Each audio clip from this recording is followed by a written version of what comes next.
Bem, vamos então falar. Pois é, o Rafa Mello Oficial trouxe um tema bem complexo, e vamos então tentar entender o que o Evangelho nos ensina em relação a ele, né? Mas nada que seja um bicho de sete cabeças. Conforme a gente vem estudando, falando bastante dessa questão dos bem-aventurados dos aflitos, a gente vem entendendo a questão do sofrimento, e essa, querendo ou não, faz parte, né, de uma das questões que o ser humano passa, um dos conflitos em relação à dor, o sofrimento, a perda. Boa noite, Ilana e Soledad. Boa noite, a Fê tá por aí, Fê Munhoz. Boa noite, Lara Fabiano 17. Todo mundo tá chegando. Sejam bem-vindos. Vamos lá, vamos fazer a nossa prece. Deixa eu preparar aqui a musiquinha pra gente ouvir aqui. Quem quiser então também providenciar a sua aguinha, para depois a gente fazer as vibrações, projetar nelas os fluidos necessários, né, para todos nós. Convido a todos nesse momento então para fechar os seus olhos, respirar profundamente, trocando as energias do nosso corpo, nos permitindo esse momento só para nós, dando atenção ao nosso lado espiritual, que muitas vezes ao longo do dia a gente acaba esquecendo, ao longo da semana, que nesse período que a gente está aqui concentrado, possamos oferecer o nosso melhor, a nossa melhor atenção. E assim a gente vai sentindo a presença dos irmãos espirituais ao nosso redor, nossos mentores, agradecidos pela companhia, por estarem conosco mais uma noite, por estarem conosco todos os dias, nos protegendo, nos inspirando, nos guardando do mal. Vamos nos ligando aos mentores de cada um dos lares envolvidos, que estão acompanhando esse Evangelho, gratos pela presença, pela sustentação. Agradecer também aos irmãos, os mentores do trabalho, aqui do Terceira Revelação, que nos dão também a sustentação e o amparo para o estudo, para a preparação desta noite. Possamos todos perceber nesse momento que estamos conectados espiritualmente, como uma grande malha, uma grande rede. E assim vamos preparando o nosso ambiente, vamos saudando os irmãos responsáveis pela limpeza, higienização e proteção da nossa casa, saudando os índios, itaporãs, brogotás, os pretos da Princesa Isabel e os filhos do deserto de Sulamia, que possam, desde a entrada das nossas casas, limpando, higienizando, retirando toda e qualquer negatividade dos ambientes, formas, pensamentos, miasmas, deixando tudo muito limpo, pronto e preparado para este estudo. Nos ligamos também a Ricardo, pedindo a ele que deixe um ou mais de seus cruzados em frente à nossa casa, guardando e protegendo contra toda e qualquer negatividade, permitindo a entrada apenas daquilo que for autorizado pelo Pai. E assim, vemos a nossa casa protegida, envolvida em uma cúpula. No alto se hasteia uma bandeira, um farol, para que a espiritualidade perceba que ali existe um Evangelho no lar neste momento. E que ela possa ser bem-vinda, trazendo os irmãos necessários para ouvir a palavra, para ouvir o estudo, para o aprendizado. Nos ligamos também às demais fraternidades do espaço, ao professor Eurípides Barçanufo, Dr. Bezerra de Menezes. E vamos nos ligando aos apóstolos, aos primeiros cristãos, a Paulo, Maria de Magdala, exemplos de transformação, de dedicação ao Evangelho do Cristo. Aos nossos irmãos que foram tão perseguidos, para que o Evangelho chegasse em nossas mãos. Esse aprendizado tão rico, esse tesouro de nossas vidas. Nos ligamos à nossa mãe, Maria de Nazaré, e sentimos o seu carinho, o seu amor, o seu afago.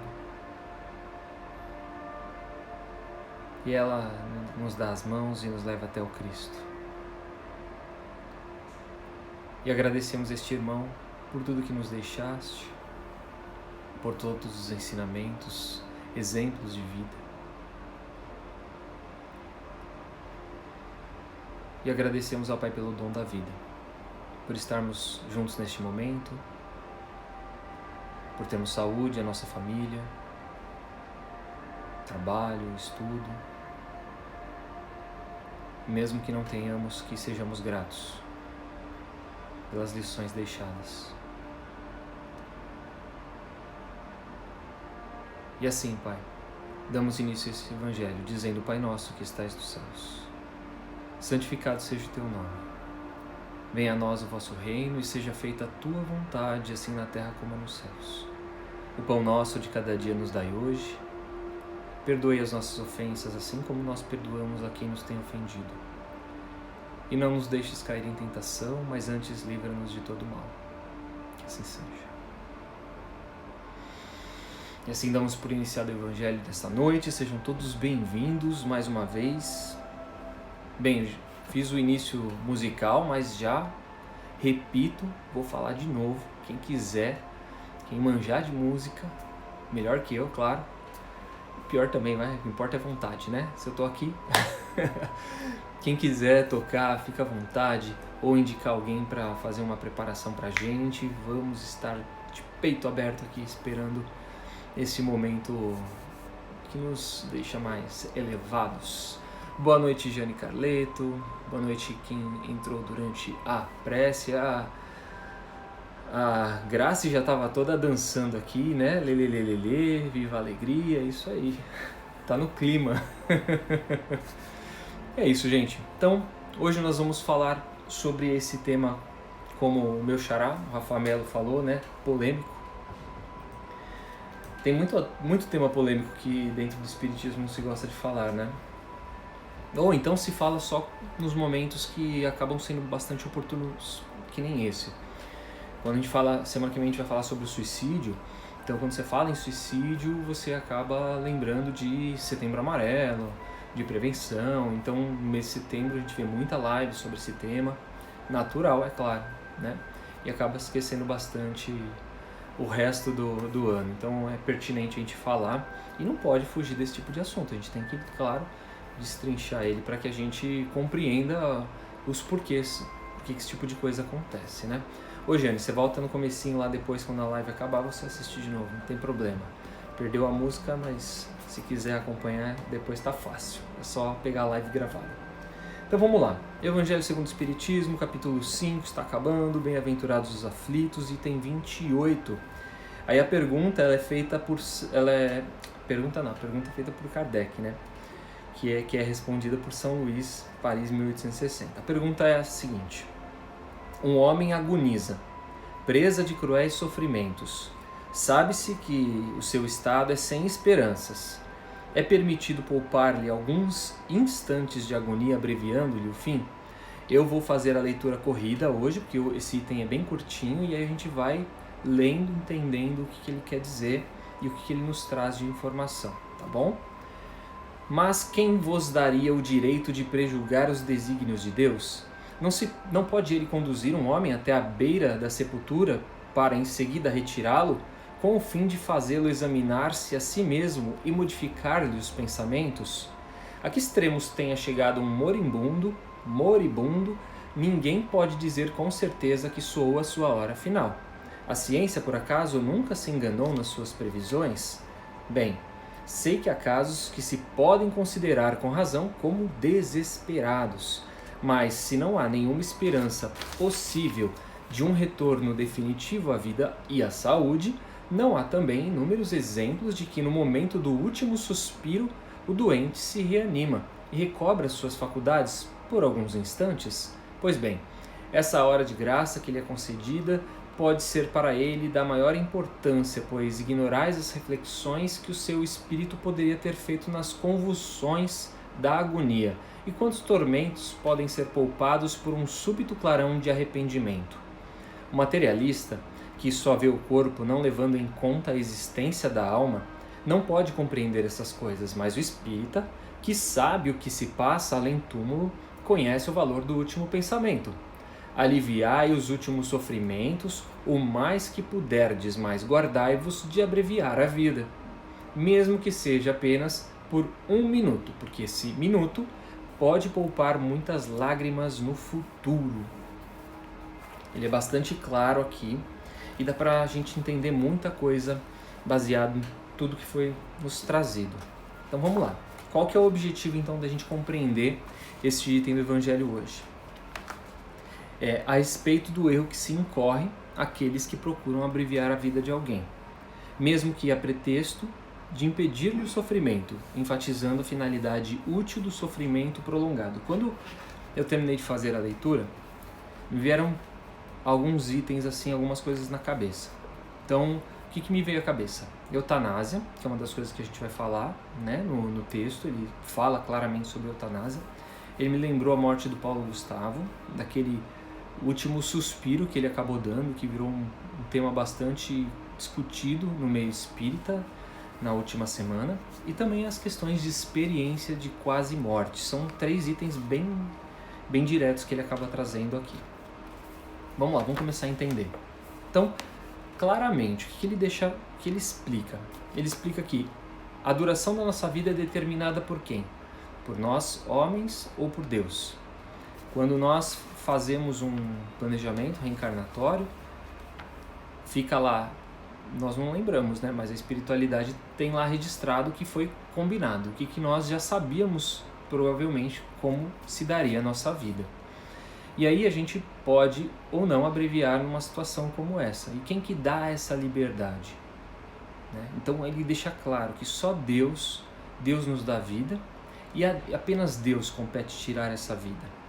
A vida nos foi outorgada pelo Pai, e abreviá-la por nossa iniciativa é interferir nos desígnios da providência e angariar provas no futuro. Vamos entender o que seria esse provas no futuro. Vamos falar de eutanásia. Boa noite, Luiz. Brunão. A eutanásia consiste em abreviar, sem dor ou sofrimento, a vida de um enfermo incurável, correto? Que é bem o que a gente está falando aqui. A gente sabe que a pessoa está doente, sabe que ela tem... a gente não sabe quanto tempo de vida ela tem, mas a gente sabe que ela está num sofrimento constante e que não tem uma previsão de isso cessar. Então, essa prática seria um bem?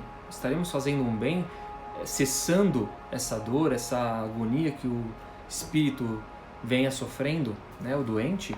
Então ele deixa claro que a gente não pode abreviar esse tipo de vida, né, a vida nesse sentido. Primeiro porque não nos compete tirar a vida, como a gente acabou de falar, porque Deus acabou dando, ele tira. E a gente não tem esse direito de tirar a vida de alguém. Segunda coisa é porque a gente desconhece, a gente não pode prejulgar esses desígnios de Deus. Por que talvez ela esteja passando por uma situação como essa? Existe um motivo.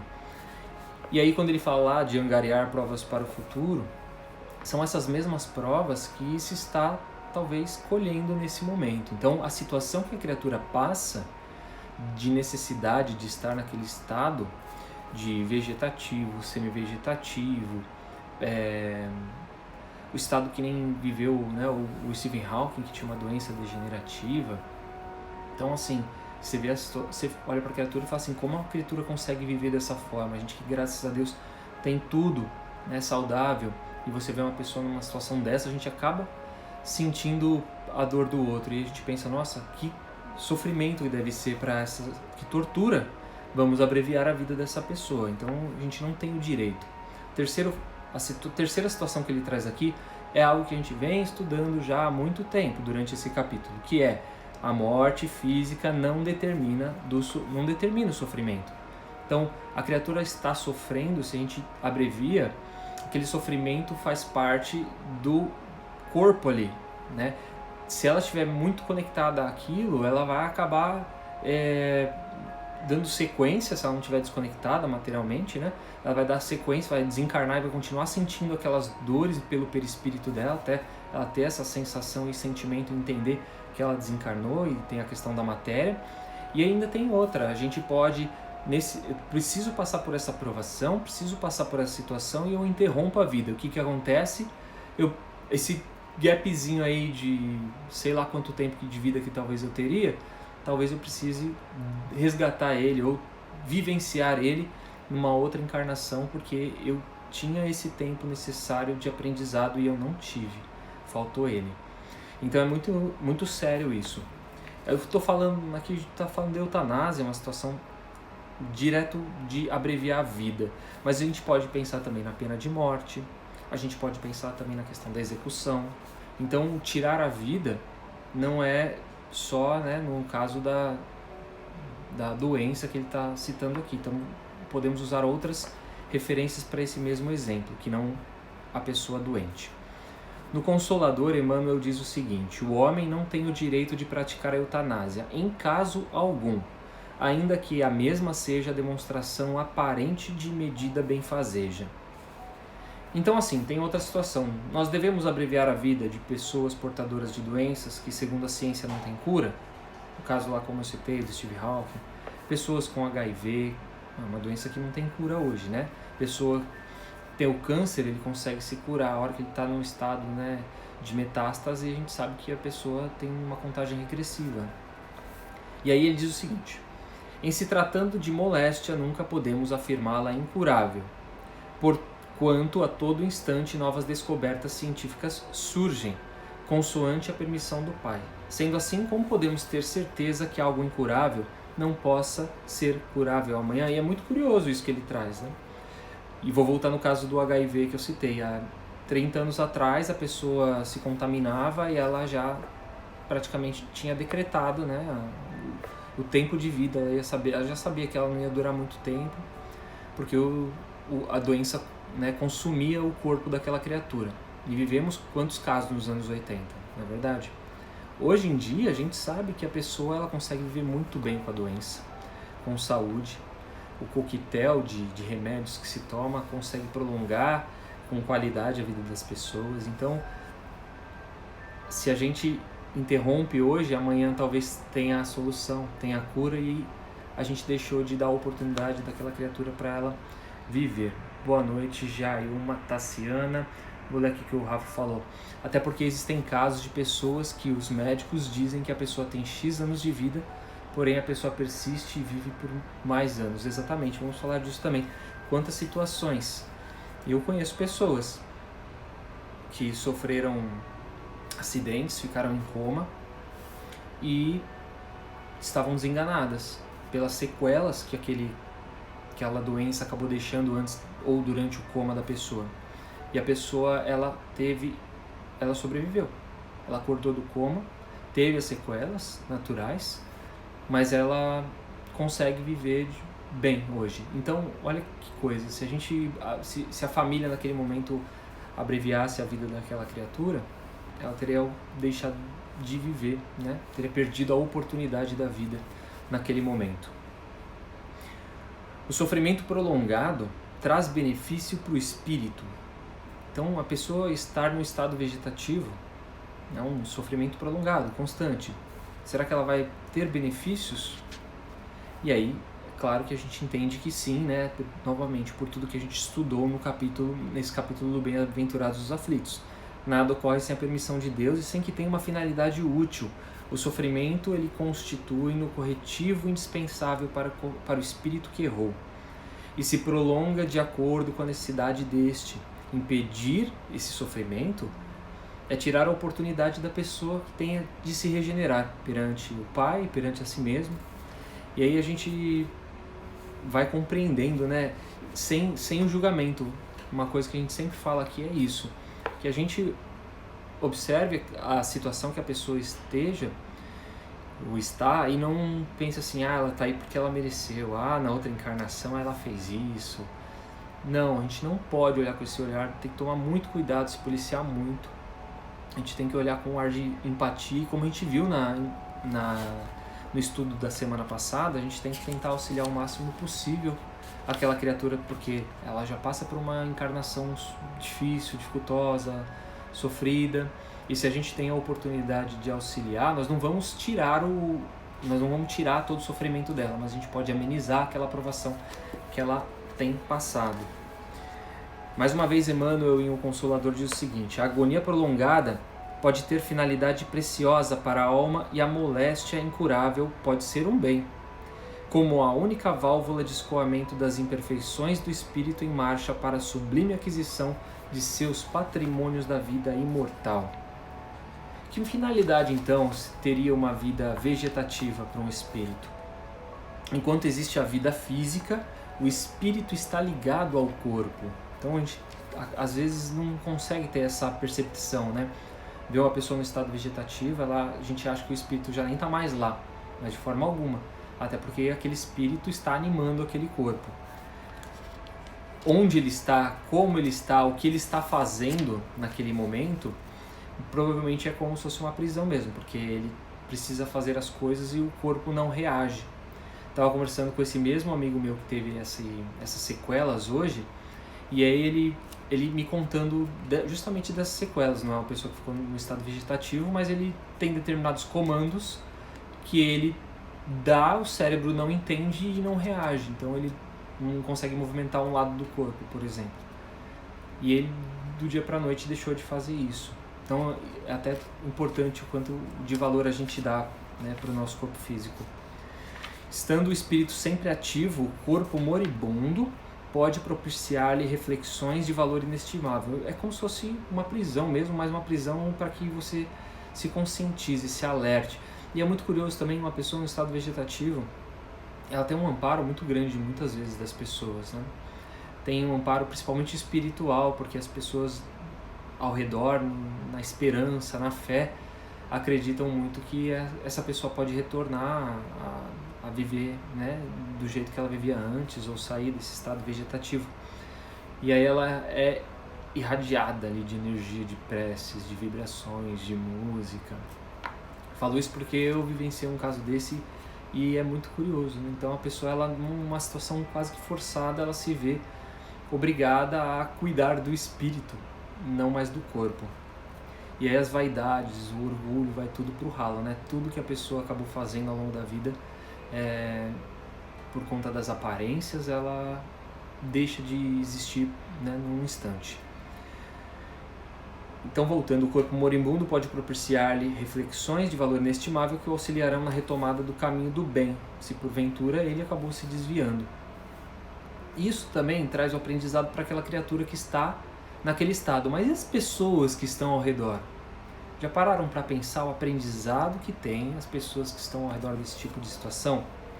É um desapego, né? É uma doação, um amor ao próximo praticamente puro ali, porque aquela criatura, ela precisa de atenção, de cuidados constante, 24 horas por dia, precisa ser cuidada, precisa ser alimentada, precisa ser banhada, e alguém precisa fazer isso porque aquele corpo não tem mais controle. Então é um trabalho de doação mesmo, forçado, em alguns casos de aprendizado gigante para quem está próximo.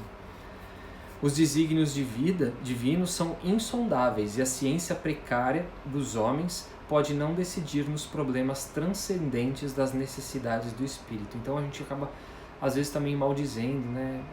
Porque que esse tipo de situação acontece e esquece das bênçãos divinas que nos são colocadas. Então é válido sempre prolongar a vida de um doente desenganado? Não. Perdão. É válido, portanto, sempre prolongar a vida de um doente desenganado? Sim. A gente, mesmo numa situação como essa, precisa ter o dever, como ele diz aqui, da legítima caridade. É uma caridade fazer isso. É permitir que a aprovação do Espírito se cumpra até o momento designado por Deus. E aí existe a possibilidade do doente, no momento mesmo de exalar o seu último suspiro, reanimar-se e recobrar alguns instantes das faculdades. Pois bem, essa hora de graça que lhe é concedida pode ser-lhe de grande importância. E aí, aí vem a história que eu citei, inclusive do Paulo Gustavo, né, que ao longo da semana vi muito texto falando, né, sobre esse último suspiro, esse último momento, que foi aquele momento que ele teve as energias dele se recobraram, a família falou que ele estava bem e depois caiu e não voltou mais. É uma oportunidade que a gente acaba tendo, né, nesse último momento, de ser grato. Paulo Gustavo era uma criatura espiritualizada, então foi um ambiente, foi um momento, não foi um momento onde ele tinha para pedir perdão para as pessoas, como em alguns casos pode até acontecer. Deixa eu te pedir perdão por tudo que eu fiz, né? Não, foi mais um momento, no caso dele, de um agradecimento pelos relatos da família. Mas essa oportunidade, eventualmente, também é dada por merecimento, é claro, para que o espírito possa dizer o quanto é grato aos seus, pedir perdão para alguém que esteja próximo, porque ela percebe que naquele momento ela está se desligando da matéria. O Bruno comentou aqui, independente de filiação política, tivemos o exemplo de Bruno Covas, que lutou até o fim. Pois é, então em relação à doença, foi uma pessoa bastante persistente, inclusive na dedicação à questão política, né? Isso, obrigado, Mari, a questão da melhora da morte. Era o tema, o título do tema que foi colocado, né, nesse texto que foi compartilhado aí após a morte do Paulo Gustavo. E a Mari trabalha em hospital e ela comentou aqui, presenciamos muito isso nas UTIs e é muito bonito e interessante. A gente que não tem essa vivência não consegue, né, não tem isso para explicar, não consegue enxergar. Mas quem está no dia a dia, na frente, na batalha contra o Covid principalmente, consegue visualizar e se a criatura é espiritualizada, ela deve enxergar isso como um momento muito bonito mesmo. Muitas vezes os que desejam abreviar o sofrimento do próximo através da morte, da morte aparentemente agem com bons propósitos. O que pensar a respeito? Então, a família vê a criatura naquela situação e ela decide em conjunto não prolongar mais a dor e decide pela eutanásia. O que pensar a respeito? Existem duas situações aí. E aí ele vai colocar aqui. Não obstante as boas intenções com que possa estar agindo, são materialistas que só enxergam o corpo. Então, as criaturas quando tomam esse tipo de decisão, elas estão tomando uma decisão que elas não estão enxergando a vida espiritual. Elas estão vendo aquele momento. É um erro, né? É um erro porque aquele momento é daquele espírito e não delas. E se for delas, é justamente naquele sentido que eu trouxe de vivenciar com aquela criatura e ter o aprendizado daquela vivência. Só que isso, querendo ou não, traz consequências, né? Quanto mais consciente nós somos, quanto mais nós entendemos essa questão espiritual, mais responsabilidade ou maior é o erro que a gente acaba cometendo. Então que a gente tenha essa ciência desse tipo de situação e que quando estiver envolvido, que a gente saiba lidar, porque precisa ter muita força, é claro, né? Muita força, muita fé para lidar com esse tipo de situação. E que se a gente ver alguém passando, que a gente consiga confortar e mostrar essa questão espiritual independente da crença, porque isso pode, querendo ou não, confortar aquela criatura que está ao lado de uma pessoa numa situação como essa. Mas se partirmos da premissa que a morte é apenas o fim de uma existência, nossa piedade será assassina. Irmão Saulo, Diálogos dos Vivos. Eu vou ler essa mensagem daqui a pouco, que ela é muito boa. Vou pegar o complemento aqui do Vivendo o Evangelho, vamos ver o que ele fala. Ele tem um texto chamado Travessia. O romeiro faz um longo trajeto, cobre-se de ferimentos, mas você não lhe corta os pés. Você anima-o a continuar caminhando. O viajante sente-se mal no navio, passa por todo tipo de incômodo, mas você não atira esse viajante enjoado ao mar, você auxilia-o a prosseguir a jornada. O atleta esfalfa-se na maratona, tem dificuldades de respiração, mas você não lhe tapa o fôlego, você ajuda-o a resolver o problema. O réu cumpre a pena rigorosa, sofre o constrangimento da prisão, mas você não recomenda a fuga, você ampara-o no resgate dos erros. O lavrador caleja as mãos, padece sob o sol e a chuva, mas você não o desanima. Estimula-o a esperar a colheita. O corpo agonizante é a travessia para a dimensão espiritual. Alivie com o recurso possível o desconforto do irmão que se despede da romagem terrestre, mas não alegue compaixão para lhe abreviar a vida. Então não vamos dizer, vamos encerrar a vida dele porque eu estou tendo compaixão. Não. Pois quem age assim desconhece a misericórdia de Deus, recua diante da aflição alheia e mais do que amor ao próximo, o que tem é amor a si mesmo. E aí esse tipo de literatura, esse tipo de assunto, eu fui buscar em outras literaturas dentro do Espiritismo, é claro, e achei vários materiais. Por exemplo, olha, tem um texto aqui do Chico, é baseado no Pinga Fogo, chama-se Plantão de Respostas. Lá ele fala sobre eutanásia, basicamente isso que a gente encontrou no Evangelho, fortalecendo essas coisas que a gente acabou de ler. No livro Sob a Luz do Espiritismo de Ramatiz, O Espírito de Ramatiz, por Hercílio Mais, no capítulo 5, também fala sobre eutanásia. E ele fala a seguinte coisa, abre aspas: desperdício de tempo e energia apressar o desencarne de qualquer pessoa. O tempo de vida de cada criatura é resultado de suas necessidades evolutivas na experiência da vida terrena para a ascensão espiritual. E ele cita um exemplo aqui, em Esparta, na Grécia, jogavam-se as crianças, na Grécia Antiga, tá, gente? Jogavam-se as crianças com defeitos físicos ou psíquicos do cimo do rocha Tarpeia, como um processo eugênico de eliminar os possíveis socialmente inúteis. E aí eu lembrei de algumas situações, várias não. Lembrei de algumas situações. Por exemplo, quantas pessoas ainda hoje, nós estamos falando aqui dessas questões bárbaras ocorridas na Grécia Antiga, mas quantas pessoas durante a gravidez, quantas mães durante a gravidez descobrem que às vezes o filho vai nascer com alguma deficiência, e aí, ou alguma síndrome, e ela opta por abortar. Ou ela dá à luz, tem a criança, e aí ela acaba colocando ela para adoção. Não acarreta aquela responsabilidade, né, que foi presenteada naquele momento. E aí a gente vê, né, a mesma coisa, só que de uma forma mais contemporânea, né, de se desfazer das responsabilidades, de uma forma de deixar a sociedade mais limpa na época, né, mas hoje é muito mais para não ter o trabalho, podemos dizer assim. Muito triste isso que a gente ainda vê na nossa sociedade.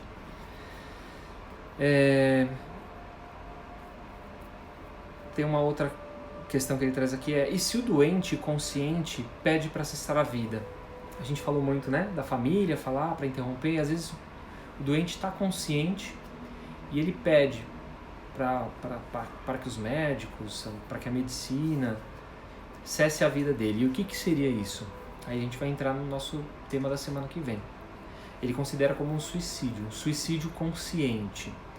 Porque, mais uma vez, né, só Deus tira a nossa vida. A gente sabe que às vezes a gente tem que vivenciar determinadas situações e a gente acaba pedindo para que aquilo seja interrompido de uma forma equivocada. E aí a gente prolonga as dores, consciente ou inconsciente. Tem mais informação, quer ver? No Diálogo dos Vivos, né, nesse capítulo 20, também tem casos de Chico. É bem legal desse trechinho que eu li agora, porque o Chico narra situações que acontecem no seu dia a dia, no centro lá. Emmanuel faz um comentário e depois tem a elucidação por um espírito. É muito bacana esse livro, Diálogo dos Vivos. E aí tem um último texto que eu gostaria de ler para vocês, também do Chico, de Emmanuel. Ele é bem curtinho, chama-se Fé, Paz e Amor, o livro, tá? E o nome do texto é Eutanásia e Socorro. E ele diz o seguinte, Emmanuel: a eutanásia, ainda mesmo quando praticada em nome do amor, será sempre deplorável a intromissão da ciência humana nos processos instituídos pela sabedoria divina em favor da recuperação ou do aprimoramento da alma. Quer que dizer do artista que nas vésperas do término da obra-prima aniquilasse a peça inacabada a pretexto de compaixão pelo mármore ferido, o arrependimento, né? Como interpretar um lavrador que destruísse a árvore benfeitora, pronta a mitigar-lhe a fome, sob a alegação de que o tronco se desenvolveu tortuosamente em desacordo com a deselegância dos demais exemplares da espécie? A existência da carne é recurso da providência divina, a benefício do nosso reajuste à frente às leis eternas. Muitas vezes, o câncer é o meio de expurgir as trevas que povoam o coração, impedindo-lhe o maior entretenimento da vida. Em muitas ocasiões, a cegueira irremediável É a restauração da consciência embotada de ontem para o amanhã que lhe sorrirá repleto de luz. Frequentemente, a lepra do corpo é a medicação redentora da alma faminta de paz e reequilíbrio que apenas conseguirá em se banhando na fonte lustral do sofrimento. A paralisia e a loucura, o pênfigo e a tuberculose, a idiotia e a mutilação quase sempre funcionam por abençoado corretivo em socorro do espírito que a culpa ensandeceu ou ensombrou na provação expiatória. Assim sendo, passemos amando e auxiliando aos que nos cercam na estrada que fomos chamados a percorrer. Respeitemos a dor como instrutora das nossas almas e sem vacilações ou indagações descabidas. Amparemos quantos lhe experimentam a presença constrangedora e educativa. Auxiliemos sem perguntar pelos méritos daqueles que se constituirão tutelados de nosso devotamento e carinho, de vez que a todos nós, espíritos endividados e em processo de purificação, diante da lei compete somente o dever de servir, porquanto a justiça, em última instância, pertence a Deus que distribui conosco o alívio e a aflição, a saúde e a enfermidade, a vida e a morte no momento oportuno. É um tema difícil de se falar? É um tema delicado para se falar. Mas é um tema incompreensível? Não, não é um tema incompreensível à luz do Espiritismo, à luz da visão reencarnacionista, das leis divinas, das leis de causa e efeito. Então, a conclusão é: a vida foi nos outorgada por Deus, a quem exclusivamente compete-lhe tirá-la quando lhe aprouver. Não nos é lícito abreviar a vida de quem quer que seja sobre qualquer pretexto. Uma reflexão na última fração do segundo de vida que resta ao moribundo pode evitar-lhe séculos de sofrimento após a morte. Vou ler aqui o que vocês escreveram. Vamos lá. A Zana Vasque falou sobre a Marília, né? Trabalhar num ambiente como esse, né? De Covid e tal. Deve ser um momento de graça mesmo, um privilégio, já que vivemos isso com um amigo. E ela confirmou, né? Sem dúvida que é. O aprendizado que a gente acaba tendo é gigante. E quem está à frente não tá lá por acaso, tá, gente? É uma responsabilidade extra aí que nós temos. A gente fala de responsabilidade, mas também é um presente, né? É um presente que a gente tem com essa visão, com esse olhar. Por mais triste que seja, a gente consegue compreender determinadas coisas. E se a gente tem a oportunidade de fazer com que o fardo seja mais leve de quem está ao nosso redor por conta disso, que a gente faça, né? Que sejamos responsáveis por isso também, que essas oportunidades estejam na nossa mão e que nós possamos aproveitá-las. Fran Palhano está dizendo que está aprendendo muito. Todos nós estamos, viu, Fran? Todos nós estamos. A gente sempre relê o Evangelho, mas quando a gente lê com esse caráter de estudo, bem esmiuçado mesmo, trocando ideia, trocando figurinha com as pessoas, buscando outras fontes, outros recursos para ver se aquelas informações acabam sendo conflitantes ou não, é muito mais rico, é muito importante, agrega demais no nosso conhecimento. Quem quiser, a gente está fazendo um estudo do Livro dos Espíritos através do perfil do Cantinho Espírita, todas as quintas-feiras. A gente faz uma sala de bate-papo no Zoom, né? Então é uma aula mesmo do Livro dos Espíritos. E a gente, ao longo da semana, fica batendo papo, falando sobre aquele determinado tema. Quem quiser, quem tiver interesse, depois me chama no privado, que depois eu passo os links e como faz para entrar. A gente tá lá no Telegram. Então é uma outra forma, uma outra oportunidade de estudo da espiritualidade, aí, trazendo as informações para a gente. Que no Evangelho é muito moral, né? Muito conteúdo moral, e tudo que Jesus acabou nos trazendo com a visão espírita. Outro dia eu vi assim: o espírita lê a Bíblia? Aí alguém comentou assim: o espírita estuda o conteúdo da Bíblia, né? No caso do Novo Testamento, através do Evangelho segundo o Espiritismo. Então o Evangelho de Jesus sob a ótica do Espiritismo.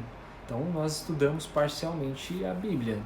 O Velho Testamento não estudamos porque a gente entende que muita coisa ali faz parte daquela época, é contemporâneo da época, né? As questões das leis mosaicas, as questões ligadas, muitas questões ligadas também às crenças das criaturas. Então foi se criado muita situação que cientificamente é explicado que não é possível. Então a gente vai aonde a razão nos leva, e no caso o Evangelho é muita razão também. Graça está falando aí, tema delicado, porém tratado com serenidade. Valeu, Graça, obrigado mesmo. Graça, que é uma das condutoras lá do estudo do Livro dos Espíritos na quinta-feira. A visão espírita sobre esse assunto é de uma certa forma consoladora, pois como acreditamos na imortalidade da alma, acredito que temos uma fé grande na vida futura. E é isso que é o X da questão, né? Que a gente consiga viver no nosso dia a dia, e não só no estudo, porque a gente é pego durante o dia por um monte de situações, né, Rafa? De que se a gente não está consciente, vivendo de forma espiritual, a gente é pego no pulo e depois a gente fala, caramba, mas eu aprendi sobre isso, acho que não era isso que eu devia ter feito, né? Não tem problema. A gente tem esse estudo, tem esse aprendizado, justamente estamos aqui para a nossa melhora. O importante é quando se a gente for passar por uma outra situação semelhante, que a gente consiga estar prevenido diante desses aprendizados e tomar as melhores decisões, as melhores respostas, e que a gente consiga se sair vencedor, né, desses obstáculos que nos são colocados no dia a dia. E é isso, gente. Eu acho que o estudo de hoje foi muito válido. Esse capítulo ele é muito válido porque ele faz com que a gente enxergue a tristeza do mundo com uma visão positiva. Não como a gente já conversou aqui, não como, aceito tudo, né? Tem que aceitar, o espírito tem que aceitar, tá sofrendo, tem que aceitar. Não, de forma alguma, né? Não é aceitar, é compreender, ser resiliente, entender o porquê dessa situação. Então não é aceitar e ficar passivo, é aceitar e tentar fazer alguma coisa para mudar. Essa é a grande diferença. Então temos que ter essa sabedoria de compreensão do que de fato, qual é essa diferença da visão do espírita em relação às coisas. Maravilha, gente, vamos encerrar por hoje. Se alguém quiser escrever alguma coisa a mais, se tiver alguma vivência em relação a essa questão, né, de eutanásia, algum familiar, como lidou com isso, fiquem à vontade, pode escrever, vai ser de grande instrução para todos. Se tiver alguém que toca música, toca um violãozinho, também avisa, né? Vamos fazer uma introdução. Semana que vem não vai ter violão, vamos só destrinchar esse tema, mas na outra vamos fazer assim, né? Cada 15 dias a gente faz uma musiquinha para tentar preparar o ambiente, certo? Então vamos relaxando aqui o nosso corpo, vamos mais uma vez nos conectando com a espiritualidade maior. Deixa eu só responder o que a Mara escreveu. Existe algum texto ou posicionamento do espiritismo em relação aos cuidados paliativos? Graça, se você estiver acompanhando ainda, me ajuda com essa. Eu acho que não que eu me lembre. Especificamente com cuidados paliativos, não. Eu acho que não. Vou perguntar depois também para a Aninha do Cantinho Espírita, que ela também manja, ela também é da área da saúde, talvez já tenha buscado essa informação. Eu vou atrás, viu, Mari? Me cobra, porque é importante, é interessante isso aí. Eu penso que esse tipo de assunto está dentro de um contexto de diversos assuntos envolvidos, né? Mas eu não me lembro de uma obra específica, ou de um texto, ou de um tema específico que fale sobre isso. Vamos buscar, vamos descobrir. Quem é Gabi? Quem é Gabi, Grace? A Gabi, quem é Gabi? Me ajuda. Rafa falou que gostou muito do Evangelho de hoje. Eu também, viu, Rafa? Gostei muito do Evangelho de hoje. Foi um estudo muito rico para mim. Espero que para vocês também. Depois, se a Graça responder, a gente descobre aí quem é Gabi. Então vamos fazer a nossa prece. Vamos então fechando os nossos olhos, vamos nos conectando com a espiritualidade mais uma vez, para que a gente possa emanar os melhores fluidos, juntar as nossas vibrações, a nossa energia, colocá-la na mão da espiritualidade, que ela possa distribuir E que possamos vibrar pelo bem universal, pelo planeta Terra, por todos os povos. Vibremos principalmente por aqueles que estão em guerras no Oriente Médio. Que aquelas pessoas, aquelas criaturas possam buscar a paz em seus corações. Vibremos pelo nosso país bendito, pelas pessoas desta pátria que vivem nela, pelos dirigentes desta nação, por aqueles que estão em Brasília, nas capitais. Vibremos as criaturas que sofrem nas ruas, que sofrem no cárcere, nos leitos em suas casas, nos orfanatos. Vibremos pelos doentes, pelo Covid, que estejam em uma UTI. Vibremos pelos profissionais da saúde ou que estejam na linha de frente no combate da doença.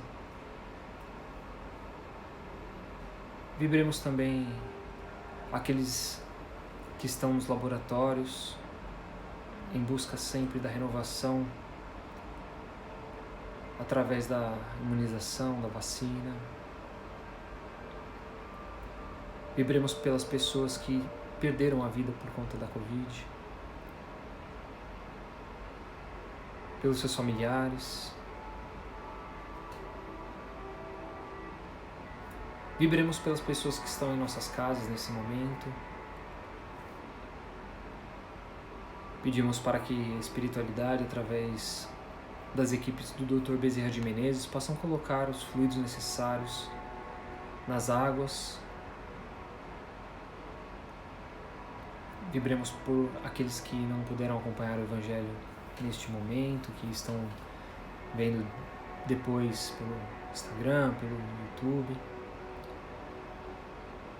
E pedimos permissão ao Pai para vibrarmos por nós mesmos, que a sua vontade possa ser feita sobre nós, que a nossa energia possa ser restaurada para mais uma semana, possamos estar fortalecidos no amor, no respeito, na caridade. E agradecemos ao Pai pelo dom da vida, mais uma vez, pedindo a Ele que cuide de nós ao longo dessa semana, que possamos estar protegidos contra toda e qualquer negatividade, possamos nos sentir envoltos dessa cúpula, protegidos, e que consigamos mantê-la ao longo da semana com os nossos pensamentos, com as nossas palavras, com as nossas ações. E somos gratos mais uma vez quando dizemos Ave Maria, cheia de graça, o Senhor é convosco. Bendita sois vós entre as mulheres, bendito é o fruto do vosso ventre, Jesus. Santa Maria, Mãe de Jesus, rogai por nós, agora e para todo sempre. Que assim seja. Gabriela, do Cientista Espírita. Perfeito, Graça. Vou perguntar para ela se ela tem algum conhecimento sobre isso também. Ela estuda psicologia, viu, Mari? E ela manja dessas paradas aí, cuidados paliativos. Vou falar com ela, Gabriela Mulher. Muito bem. Valeu, Laurindo. Boa noite para todos. Zanavasti, obrigado aí pela participação, viu, gente? Obrigado pelos comentários, pelas dúvidas. Vamos buscar essa informação aí dos cuidados paliativos para a Mari, e aí, se a gente tiver uma coisa bacana, a gente traz nas próximas semanas também. Agradeço a companhia de todos, uma maravilhosa semana, uma boa noite de sono, beijo no coração de todos e até semana que vem.